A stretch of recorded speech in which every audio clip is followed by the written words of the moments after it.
All right, everybody, this is part 6 here of my build here. Just want to give a quick update. All right, so from my previous video, I mentioned about getting upper radiator hose, and I picked up from 94 through 95. Upper radiator hose fit pretty good, very nice. Also, I found a bushing or spacer, if you will, for my adjustment. As I mentioned before, if I needed one, because if not, this adjustment rod would be hitting the casing to the alternator. So I got that squared away. I also mentioned that my intake tube, I was going to get a 45-degree silicone coupler, and what I had to do, I did have to trim a little bit off just so I can get the right angle. As you can see, I also put a wobble coupler here as well, just give me more room to angle that intake piping. It's pretty good, got enough space in there. Also, I put this little barrier or heat shield. As you guys know, for the Fox bodies, there's a bunch of electrical connectors down there, so I want to protect it from the heat. So it goes right around through there, as you can see. In addition to, I finished up my wiring for my 2-speed fan. As you can see, like I mentioned, that's the Volvo controller. Right here is the relay for when I turn on my AC. So what I did, I hooked it up to the high speed, so once I turn on the AC, the high speed fan will turn on. Let's see, what else?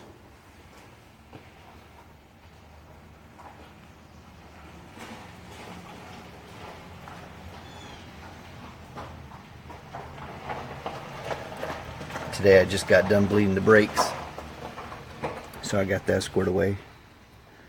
There's my battery. So I did end up firing the motor up. It did not want to fire. I checked make sure I had spark. I had spark. Make sure I had fuel, but I didn't know whether I had compression. So what I did, a compression check, and lo and behold, I only had 2 cylinders that did have compression. So the heads I have on here are the GT40X. They do have the pedal steel mount rockers. I did not follow the instructions as far as setting the pedal steel mount rockers. What I did, I just torqued it down to 20 foot-pounds. What I ended up doing though was ended up leaving the valves hanging open, and that way on the compression stroke all the air was leaking out. So what I ended up doing was I had to order the shim kit based on what I saw on YouTube videos as far as how to set these rockers up. Once I did that, I ran a compression check. Let's see here. I had these all written down. Well, right here, what I did, I just marked how much of a turn I had to make to get it torqued down to 20 foot-pounds. So, for example, where my thumb's at, it took 5/8 of a turn, 5/8 of a turn, both on intake and exhaust. What I noticed was this one right here, the number 1 intake valve, I had to turn it 3/4 of a turn. They recommend 1/4 to 1/2 a turn. So what I did, I shimmed that one a little bit more. What I did mark how many shims I put on there, the measurement. As you can see right here, I had a 20 thousandths shim on there, and that was able to bring me up to 3/8 of a turn. Oh my goodness. Alright, so I got that squared away. Let's see what else. I think that's pretty much it, but I did fire it up. I did run. I'm using the Megasquirt plug and play. what I did want to do, I just want to make sure it fired up. That was my main concern. So it did fire it up. Alright, also a couple things I had to do in the interior.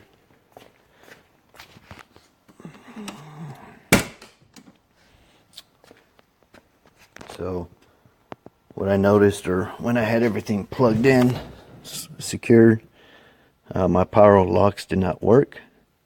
The wiring that was in, or the wiring that I pulled it off of another Mustang had an alarm. And lo and behold, I had 2 wires or 3 wires that were cut, and I found it right in between here. Well, it wasn't. It was on the driver's side, so I had to pull all that back and connected everything. So thankfully, power locks work. Window adjustment. This one was giving me headaches. I tried the best I could, but I think I got it okay for now. If anybody has any ideas how to adjust these windows, let me know, if they're a pain. So I got the stereo hooked up, got my gate, air fuel ratio, fuel pressure, and the boost gauge. So everything looks pretty good back here. The only issue I'm having right now is that I can't crank it, or I can't start it from in here. There's a couple things I need to check. I checked the starter solenoid. It's not getting the 12 volts or the signal for the starter solenoid. So a couple things I need to check. The way I've been cranking over was just basically with the hand crank. So everything here is pretty much set. That's a leather e-brake cable that I got off Cobra.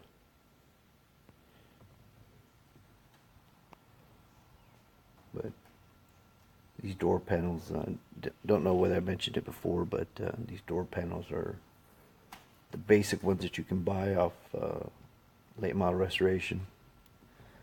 I didn't add the map pockets because that's just another feature that's gonna probably sag through time, and besides, I think it's a cleaner look anyways.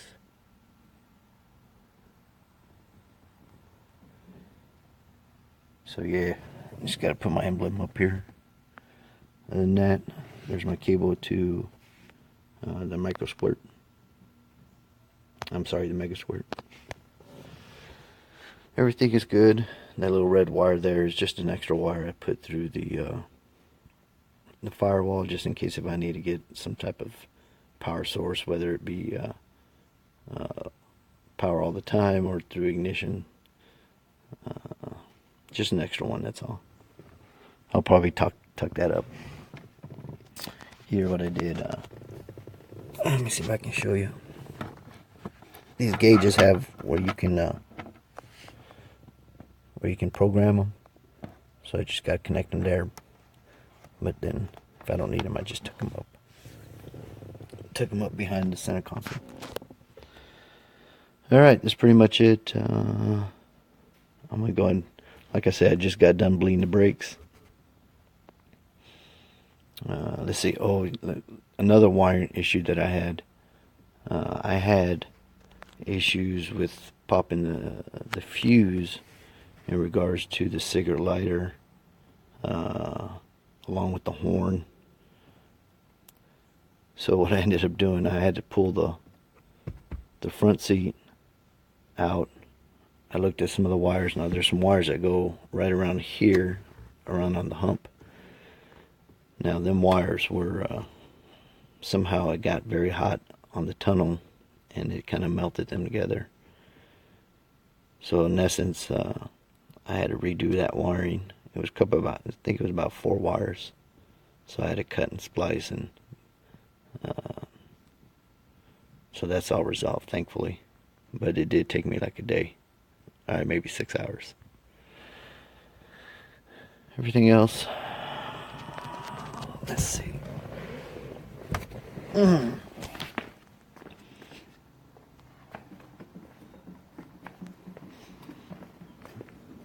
I see, more likely than not I'm going to get me a different